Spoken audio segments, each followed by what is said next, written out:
Hello, my marketing and entrepreneur friends. Welcome back to another exciting episode of the Let's Talk Marketing podcast. I am your host, Katya Allison. So what have you gotten yourself into?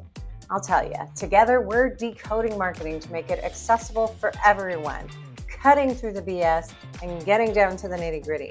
In each episode, you are going to walk away with a nugget or an insight that you can bring into your professional and sometimes even a personal life. So stick around and take a listen to all the knowledge bombs that are being dropped every episode. Joining me today is Ryan Chute, a powerhouse marketing strategist, founder of an 8-figure agency and partner in the Wizard of Ads groups. His journey from his family's furniture business to becoming a nationally recognized brand architect is a story of grit, boldness, and brilliance. And in this episode, we talk about how to create lasting brand distinction, not by being louder, but by being truer. From his use of the commander's intent, a military philosophy that empowers team creativity, to his analogies that bring clarity and complexity, he shares a lot of stuff that you're going to want to write down. So if you're tired of generic messaging and ready to build a brand that resonates, get ready. You're about to learn how emotion, values, and even a little bit of cheekiness can turn your brand into a marketing landmark. So grab your favorite beverage, sit back, and let's dive into it. Let's talk marketing. Ryan, welcome to the Let's Talk Marketing podcast. Had a little bit of a technical difficulty, but there's nothing like a round two for me to really get it going. So welcome to the podcast. Excited to have you on here. Today we're going to be talking about being a disruptive brand. But before we do that, I want my audience to get to know you. Are you ready? I'm ready. Okay. Let's start with the easy questions here. What was your first role as a marketer or marketing role, whether it had marketing in the title or it didn't? I started off as a marketer when I was 20 years old. My family business was a furniture store. Grandfather, father, mother, grandmother all worked in the business. And I started off as a salesperson, then evolved into the administration work, and then they threw me into a manager's chair. And one of the first decisions I had to make was how much I was going to spend on those radio ads and what they were going to say. And then the newspaper guy came in, and then I'm starting to realize I have to figure out this budget and fixed and adjusted to my payroll and making sure that I'm keeping all the plates spinning. And that was really how I was kind of thrust into marketing. And that's where you got the bug and you've stuck it out, which is what I always love to hear. What is your current role? Today, I'm blessed to operate a 8-figure agency in the Wizard of Ads ecosystem. Wizard of Ads is a company out of Austin, Texas, and we really just kind of focus in on the brand forward strategies of marketing, creative writing, and then the mass media buying, and then aligning all of those channels in with all of the other production houses and digital marketing agencies that help us out with digital presence and other brand elements online. What do you love about what you currently do?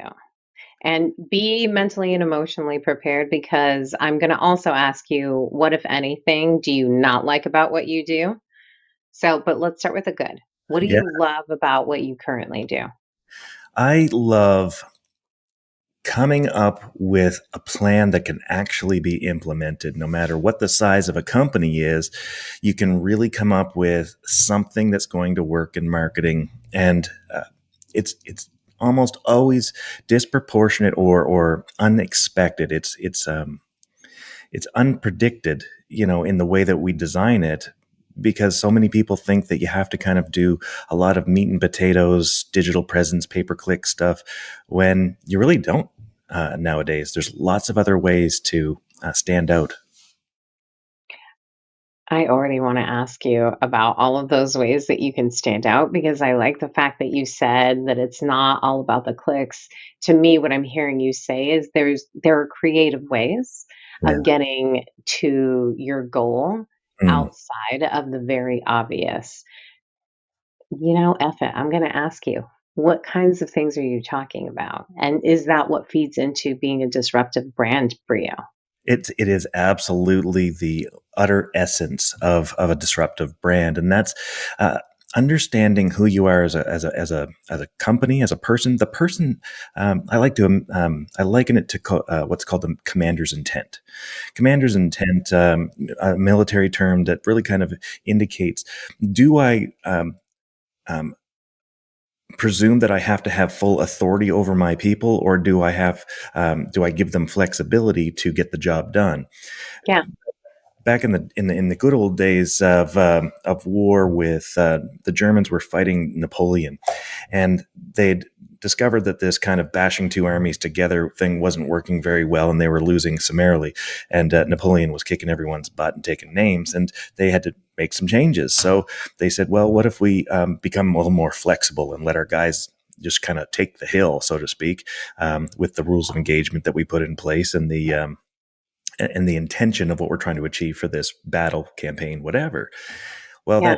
that turned the tides of the war, and that became one of the first areas where they studied in military training how to inject commander's intent into strategy. And to this day, it's studied at Navy SEAL training and all over the place, where you really do need to figure out how you can operationally build a way to have flexibility in your business. Well, what does that mean? It means that when you have something that really does stand tall, you need to give your staff and people the freedom to be able to deliver it in the way that they need to deliver it. When you figure that out, you're going to empower your staff, Yeah. but equally as much, once those staff are empowered, they're going to do what's right for you, and that's going to feed the culture, and the culture is going to feed the buying experience. And those two things are the things that we're going to start advertising about and telling people about. And those are the things that really stand tall, because they actually stand for something, where Yeah. most companies just kind of stand for whatever makes you happy in the moment. It's momentary bliss. And what I hear you saying is it's, this right balance of let me give you autonomy and the right amount of authority to kind of be in the space that you're going to occupy without restraint, right? Like it's this idea of just kind of letting it go Yeah. and letting people exist in their superpower state, you know? So I would think that most people right now are listening, going, "That is absolute anarchy, and that will never work with my staff, because I'm working with imbeciles." And they're not. They're not working with imbeciles. They're working with people who are not yet clear on the thing they're actually trying to do. And this is Yeah. where commander's intent comes in. So when I studied all the core values and mission statements and all the other crazy nonsense that you see on websites all over the place, that are trying to somehow inspire a person into doing a thing, what I discovered is those things all fall into three buckets. And the three buckets are the three buckets of what every successful commander has ever done in any business operation, and frankly, pretty much every operation around the world. And it's helping people win, it's being trustworthy, and it's living gratefully. I'll be honest with you. The grateful part surprised me when we actually got down to the bare knuckles of the research. But when you start really start thinking as a marketer or as a business owner, what is it that those three things mean to this business, to me, to what the commander intended to achieve when they were trying to take that hill, i.e., close the sale, or hire staff, or answer that phone call. And when you clearly define that, you really do have a powerful path forward without a bunch of dusty nonsense sitting on a wall or a website somewhere that doesn't inspire anyone. I think it's interesting that the grateful part surprised you a little bit because to me, what I take away from identifying gratefulness is that I'm removing my ego from it. You know what I mean? Like if I'm grateful for something, I'm looking for something to be grateful for. And, Yeah, and it's forcing the silver lining approach. It's forcing positivity, right? Which I that's think is right. huge. And you have to remove yourself in order to do that. And that's why you're really, really good at what you do, right? And Mhm. I'll tell you that is something that most people take a lot of time to get to. Yeah. That's precisely it. The root of this whole thing is the chairman of the board sitting up in your head called the ego, right? Yep. That's telling you all these ridiculous things about yourself, not because he's trying to hurt you or she. Um, it's because they're trying to protect you, right? Yeah. The ego's job is to protect, but the ego's only job is to protect, which also means that it's limiting in its belief structure, and a bit deceptive, because misery does love company. Um, Hmm. Ultimately, when we recognize that, and we recognize the alternate to that, which is elevating the identity, right, which is what the ego is attempting to do by not exposing you to any risk. Yeah. um, well, that changes the game, but no big business has ever succeeded without a bit of risk, right? Just like the technical issues today, right? You can't have an adventure without a little bit of trouble, right? That's so true. That's so true. There's this quote that I love that I always get wrong, but the essence of it is, I strive to be in the place between comfortable and uncomfortable because that's where big things happen, right? Like if I'm sitting too comfortably, then I'm complacent. If I'm too uncomfortable, that's where like scared comes in. You got to have like this nice sweet spot. And it's funny because I think that it to an outsider, it probably seems like what does this all have to do with marketing? But I feel like it is like the essence of it is you're always having to kind of push the boundaries. You can play it safe or you can go I've talked to a lot of people who are like, let's go real big. And I'm like, you got to go somewhere in between and you have to hold the space for that. Yes. Well, Yeah. I mean, how can you be disruptive without disruption, right? How, Yeah. there's no comfort in disruption, right? That's the counterintuitiveness of the path forward is that to do something innovative is to do something that has not been done, which by virtue of the fact, I mean, think about all of the things that you have in your life, right? Where you're like, do I really want to do that? I imagine last weekend I was at a Spartan race. I'm like, I don't think I'm gonna do the run. And my friend Jonathan's like, dude, you just come out and just walk it and see what it's like. And I did, and I'm like, oh, this is what it's like, and I don't feel judged anymore. Like I imagined Yeah. all of these hyper aggressive, like macho folks would be like kind of like judging me, and they're like, no, these people are wonderful human beings who are very welcoming to the community. I'm like, Yeah. all those things in my head, right? All those limiting beliefs, right? Yeah.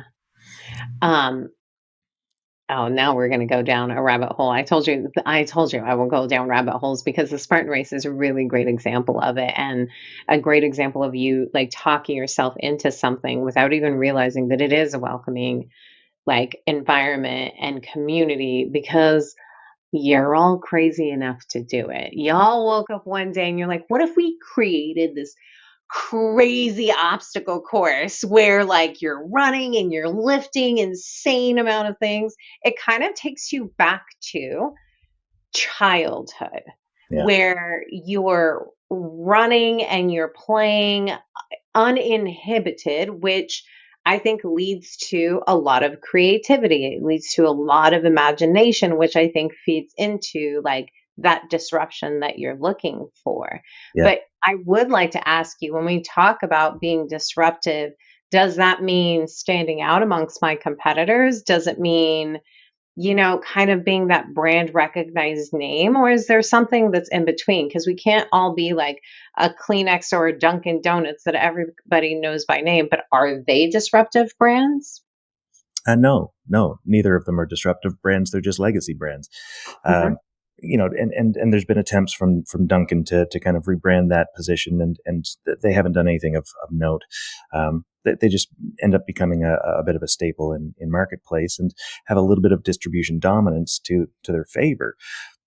Ultimately, when we're looking at whether or not we're going to be disruptive or not, we have to really first decide what kind of business model we want to run. Are we going to be a highly custom tailored solution that we can not scale infinitely, but we can do amazing work for a small group of people?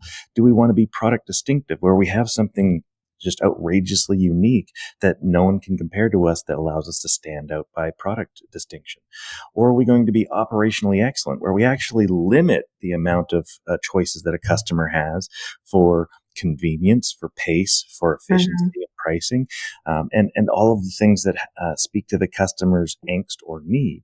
Or are we going to be distribution dominant? Like beer at a stadium, you're not bringing your outside beer in, not easily anyway. And and Stay tuned and for some tricks. Just that's kidding. right. Stay tuned. Right. Uh, and and ultimately that's where we start. The question is, so often we're wrapped up with, how am I going to be distinctive, or how am I going to be disruptive? What channel am I going to use? Am I going to do pay-per-click ads or TV ads? Like, all of that is distracting. Start off with, what do I have at my disposal right now? What do I do really, really well? What do I stand for? What do I stand against? And what consequence will I impose upon myself to demonstrate my true value by diminishing my position to gain their position? Now, sometimes at a home service company, it would be staying open late. Well, I have the cost of staying open late, right? And the cost of convincing people to actually stay late to do the thing. For Lululemon pants, it's like, yes, the beautiful pants, it's going to cost you, right? Yeah. And it's going to cost you, but it's going to make your butt look fabulous. So just like, accept the trade-offs. It's your choice. That's their slogan, and they're sticking to it. That's it, right? Yeah, I said they didn't buy that one when I pitched it. It's a shocker. That chip, I don't know what's his thinking, but we all know the truth, though. How we're remembered is different for everyone. But it's to be disruptive, you have to do something disruptive, which means you have to be willing to do what others are not willing to do. And that doesn't mean you have to try to do some cockamamie thing that is unsustainable or, frankly, lacks salience. If it doesn't matter, right, then who cares if you're different? If I have air conditioning company and I make all my air conditioners green, no one cares, right? Like, great, you're distinctive, but that doesn't matter. You're different. Who cares, right? You're different, like everyone else is different. Distinction really. Oh man, Ryan! How did he do that? I didn't even know how he got into me. I literally have on Do Not Disturb. I thought that was distinct. Talk about disruption. Yeah, surprise. Yes, that was my business partner. So at the end of the day, how do you become distinct? You become distinct with the values that you choose, and values are very different than beliefs. And it's the choice that you make to stand tall when other people are choosing to take what's convenient. And that's fundamentally the difference between beliefs and values. When you Niels Bohr is a Nobel Prize physicist. He said the opposite of a profound truth can very often be an equally profound truth. And when you think about, say, freedom and responsibility, it's fantastic that we want freedom, and our employees all want the freedom to do their jobs. And as employers, we want them to be responsible. But what happens when the employee becomes the boss? Now, the freedom that they sought before has been replaced by wanting their employees to be responsible, right? Yeah.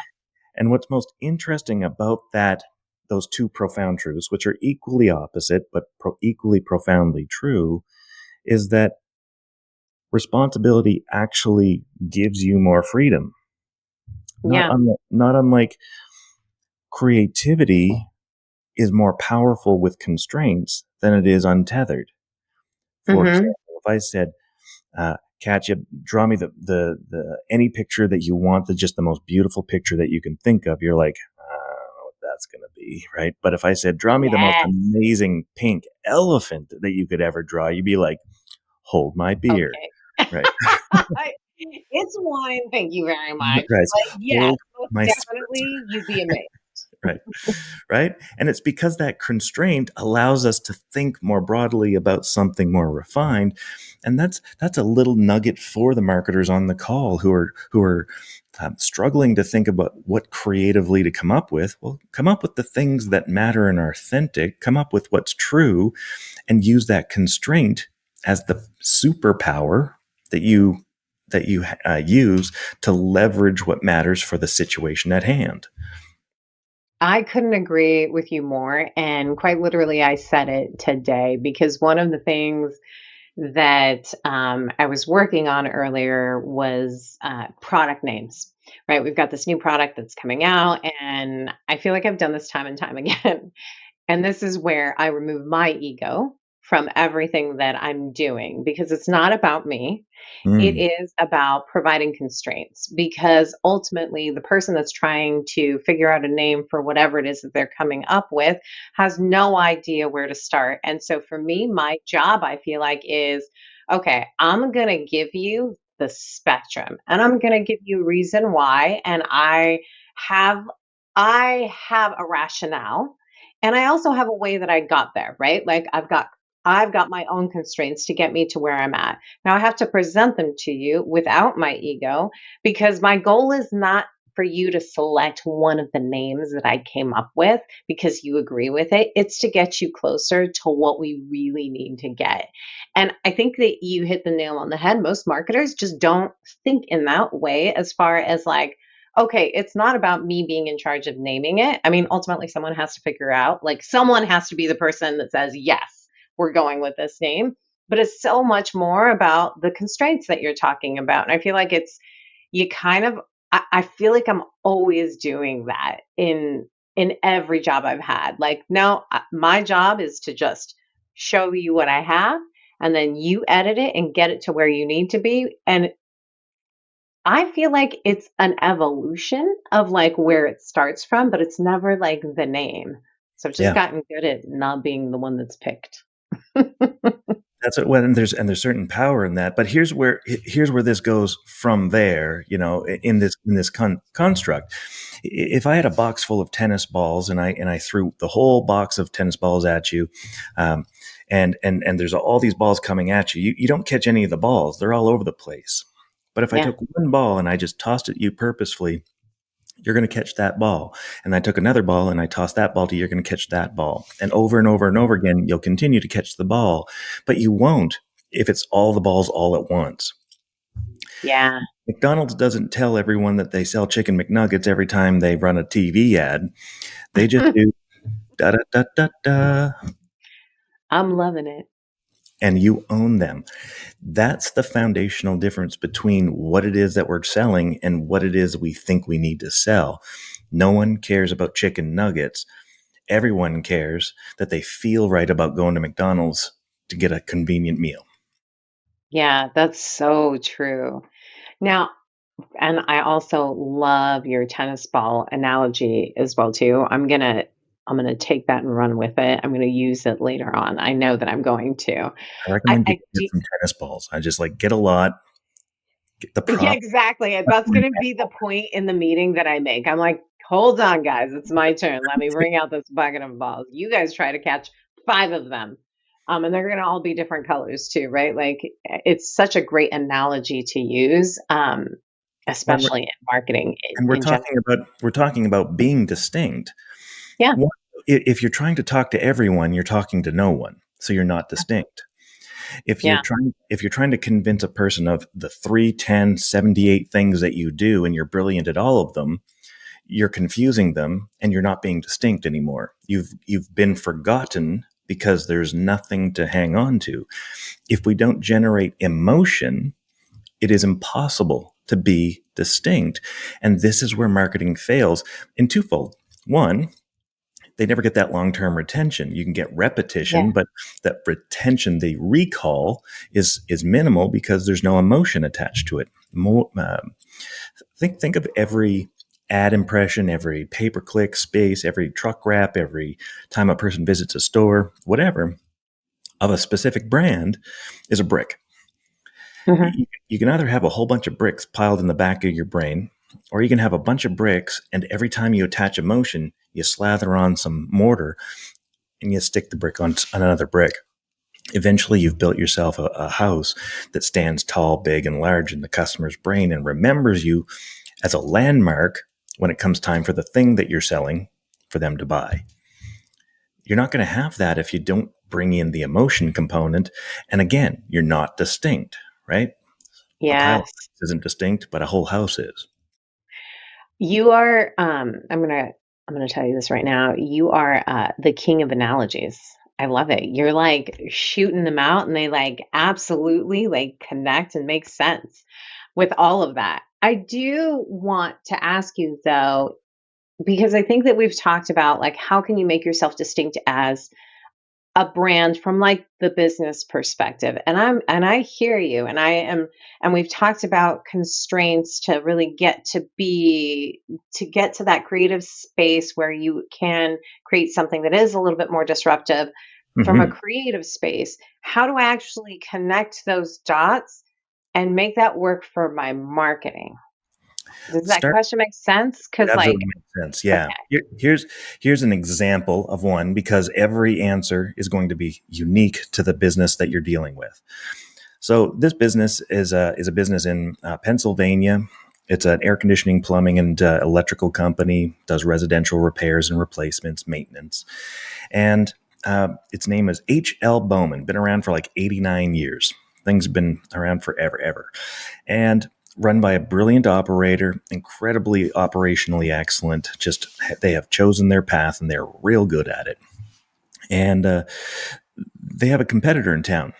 Now I'm probably guessing there's like a brother or cousin or something is um, G.F. Bowman. Also happens to have a plumbing, air conditioning, and electrical company in the same town. So the real problem that we needed to solve in having a business that needed to stand tall in a space where we need to have them pick up the phone, but not just pick up the phone, pick up the phone and get the right Bowman Yeah. is the problem we're solving. So, given that that was the stakes, we needed to create a mechanism, a device within our advertising on mass media that had them calling H.L. Bowman. So, what did we do? We created a 1950s camp cartoon character because Bowman, their logo on their trucks is like a guy with a bow, um, and he's the H.L. Bowman. May I be of assistance? And like the missus always has a bit of a challenge, and the husband's always just a little bit of a cluster head, and I'm trying to use my good word, like my polite grown up words, um, and and and then Bowman comes in to solve the problem of the day, and then he invariably like puts an arrow through a fridge or something, and it's like sound effects and the twang of the bow landing in its mark. And what it allowed us to do in a 1 minute radio commercial was to say H.L. Bowman 7 times.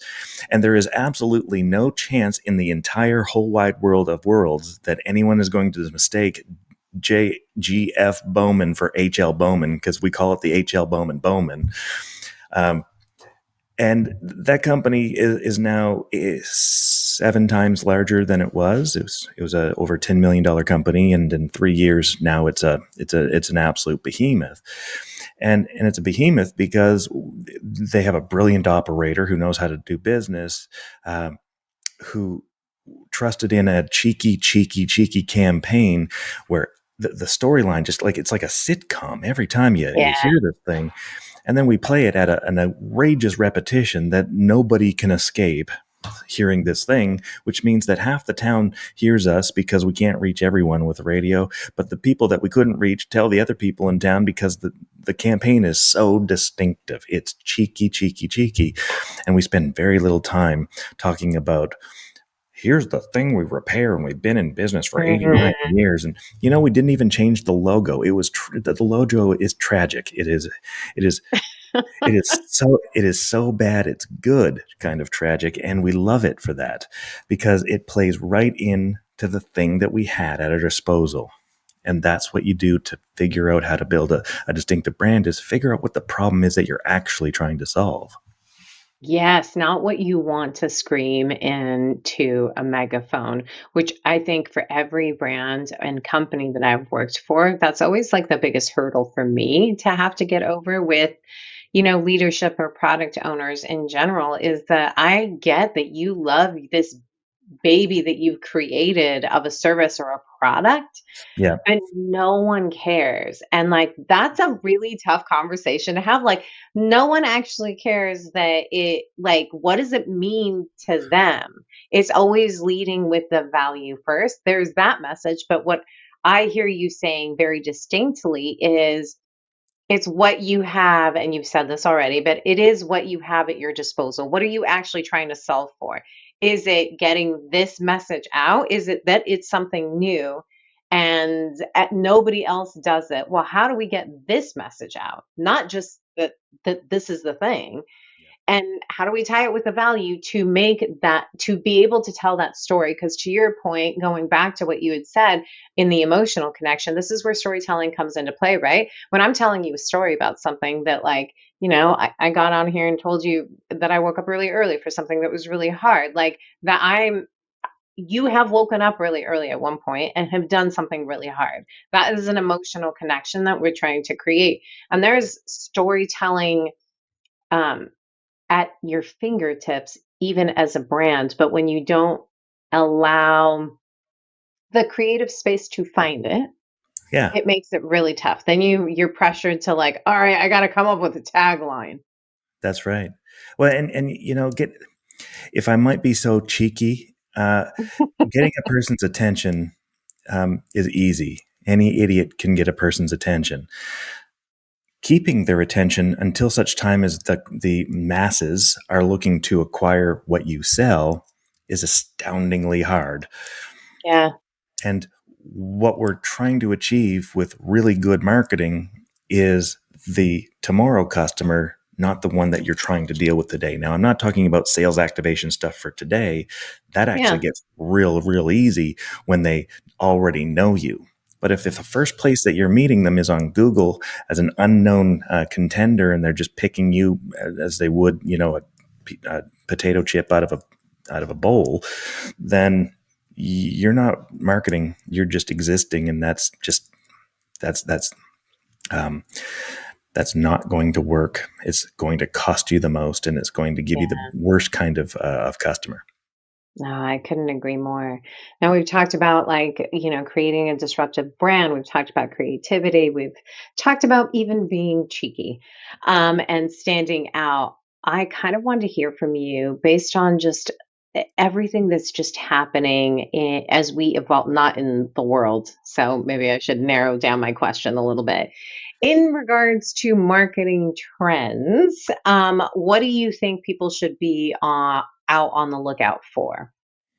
Well, obviously, AI is what's standing the tallest out there, and what to look out for is the pace at which things are changing, but never lose sight of the integration of the human and the soul into this.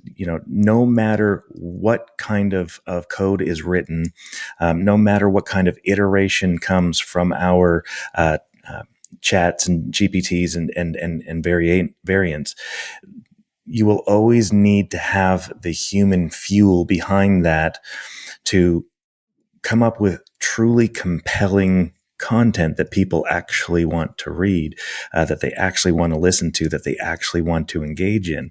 Will there be ways that we can test and iterate and fine tune that with these tools? Absolutely. 100% supportive of Yeah. it. Um, we are well versed in the creative space. We have AI people, we have digital data scientists. Excuse me. We have all kinds of access to some of the highest level of information around the world as Wizard of Ad partners.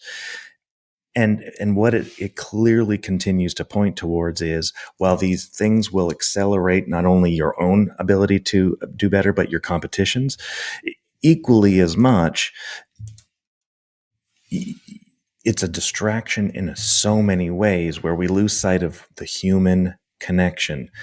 Stop worrying about machine bonding and always remind yourself to connect with the human bonding. I love that. One thing that I will also say about AI, because I think it ties back to like what we were talking about like, constraints, is I think AI is really great for the person that's sitting at home, like myself, when you're working from home and you don't have people around you. I need constraints as well in order to be creative. And what I have found is that AI, that's how I leverage AI.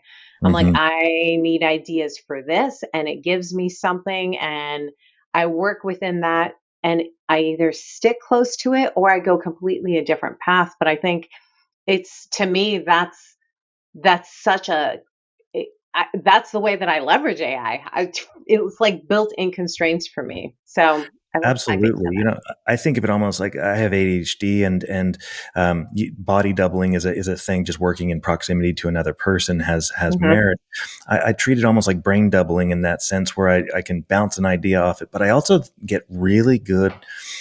Um, um, what's the word? Rabbit holes pace. I get it into the flow states by Yes. exploring this thing. And it's like, what if I put this weird thing together with this weird thing? And oh, what if I did this? And how would this work? And what is the thing? And again, it's not going to give me the end result, but it's going to give me that chance to explore in my brain with almost Mhm. an external gratification, right? A feedback Yeah. loop that allows me to go, here's the world that I'm going to step into now that was unpredictable, that was unexpected. I want this energy, I want this vibe. How can I pull that out to get the thing that I'm looking for?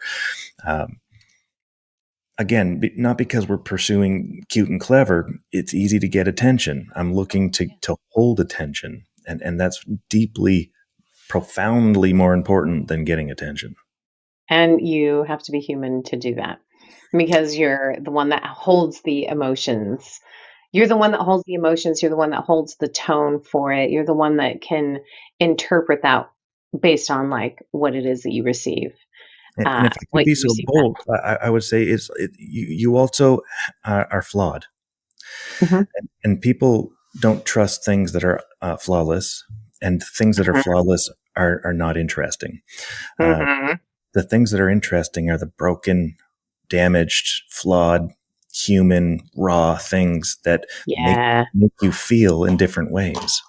Well, because there's a story behind that. Because there's You a know what I mean? There's a story behind, like, that scar, that furniture, that, jewelry, that brand, how they came up with the logo, like, where did that even come from? There's a story behind that for sure. Now I told you that I would say this, but I could really talk to you forever. I have one final question for you, and that question is, if you knew then what you know now, what is the marketing or non-marketing advice that you would give to yourself? the biggest piece of advice that I try to hold myself to every day is less is more. Mm, love it. Less is more. And you said it in that statement as well too. So that's a short and sweet way to wrap it up in a bow. Thank you so much for coming on here and just sharing your thoughts and your wisdom as well. Thank you so much. I really am grateful for the time to talk. Same, same. I'm ready to dive into the key takeaways. Number one, if Google is the first place they're finding you, it's already costing you. This one hit me immediately because it's so true and often overlooked. Ryan said if the first place that you're meeting someone is on Google as an unknown contender, you're not marketing, you're just existing. So let's unpack that one a little bit. If someone has to Google you, it means your brand didn't already exist in their mind.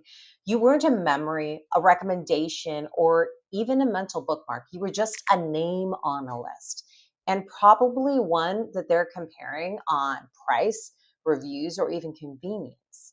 And guess what? That's the most expensive way to compete. You are just paying to be seen. You are stuck in this reactive transactional zone of marketing. Now, contrast that with what Ryan proposes, which is building a brand that sticks before someone even goes looking. But how? With story, with emotional resonance, with repetition that connects. It's not about flooding every single channel. It's about choosing what you stand for and finding memorable human ways to express that consistently. What is the real takeaway here? Don't rely on Google to introduce you. Instead, build a presence, a feeling, a distinct story that lives in your audience's head before they ever type in a search. Okay, key takeaway number 2. Responsibility fosters creativity. It's not a blocker, it's a guide. Now, this one was kind of a bit of a curveball as a creative. We're so used to thinking of creativity as this wild, boundless energy that the more freedom someone has, the more original that they'll be. But Ryan flips that idea. He says that responsibility actually gives you more freedom and backed it up with this brilliant analogy. He said, if I asked you to draw something, you'd freeze. There are too many options. What do I even draw? But if I said, draw me the best pink elephant you can imagine, suddenly your brain lights up. Now you've got direction. That's what responsibility does. It gives people a sense of purpose, constraints, and clarity. And when people know what's expected, when they know the mission, they rise to it with creativity. It's also a leadership principle. Instead of controlling the outcomes, define your commander's intent. Set the goal. Let your team figure out how to take that hill. That's where innovation and ownership meet. So the next time you're trying to unlock your team's creativity, don't give them all the freedom in the world. Give them responsibility. The creativity will follow. Kind of trust the process. Key takeaway number 3, and my final one. Creating a distinct brand means standing for something and accepting the trade-offs. Okay. This idea about distinctiveness. Ryan makes a sharp distinction here. Being different isn't the same as being distinct, and we want to be distinct because anyone can be different. Paint all your AC units green. Sure, that's different, but does it even really matter? Being distinct is rooted in meaning. It's about knowing what you stand for and what you stand against. It's about choosing values that you live out, even when it's inconvenient.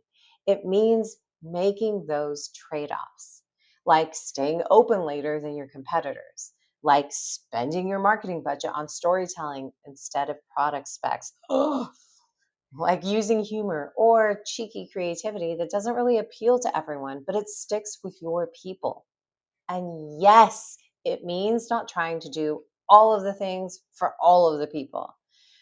Ryan's tennis ball analogy, not a surprise, there's another analogy, explains it perfectly. He says if you throw 10 tennis balls at someone, they won't catch any. But if you toss just one and they catch it, they're going to remember it. That's how your brand should feel. It should feel focused, purposeful, emotionally sticky. So if you want to build a distinct brand, ask yourself, what's that one tennis ball that I want my audience to catch? What's the story that I want stuck in their brain long after that ad ends? And there it is. Those are my 3 big takeaways that are going to stick with me, and I hope with you too. If this episode gave you some new perspectives or challenged your thinking, I'd love for you to share it. Text it to a friend, drop it in your Slack or Teams, or even post your favorite quote on LinkedIn and tag me and Ryan. A very special thank you to my podcast editor, Johnny Ike, and thanks to you for spending your time with me today. Until next time, may the conversation flow, the laughter linger, and the outlook remain optimistic but grounded in reality. This is Katya signing off.